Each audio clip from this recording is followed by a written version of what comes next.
What's the difference between the German Ach-Laut and the English H sound? Let's do an exercise. First, I'll pronounce each sound and we'll see how easy it is for you to tell the difference. Then, I'll explain how each sound is articulated and what the differences are. And finally, I'll pronounce each sound again and we'll see if it's easier for you to differentiate these sounds after learning about them.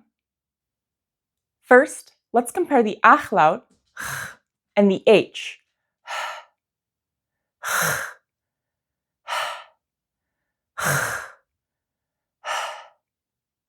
Can you tell the difference yet?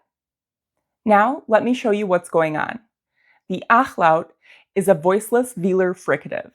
That means that there's friction, that means that there's friction here at the velum, which is also known as the soft palate. The friction is created by the back of the tongue.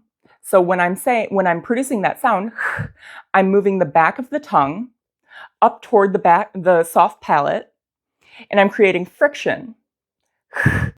Now stay with me here because I'm going to compare this model to this model. I'm switching. So this is the velum here, and if we do it sideways, this is the velum, and now we're sideways, this is the velum here. The H is produced way down here at the glottis. This is where the constriction is at the glottis. When you're doing the Ach-Laut, the constriction is between the tongue and the velum.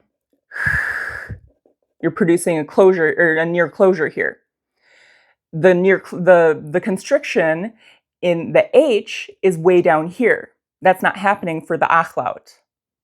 So that's the difference. When you're so the air is flowing through your throat with constriction at the glottis when you're producing an H sound, but when you're producing an Ach-Laut, it is not constricted here.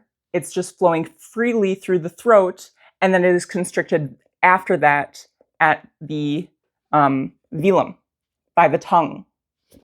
So I realized that was a really technical explanation, but sometimes you need that because you can't really see anything inside. You're listening for it, and you're waiting to get the feel of it, and sometimes technical helps.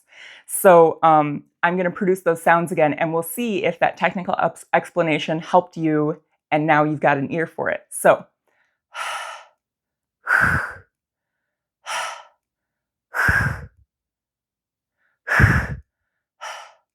Can you tell which one's which?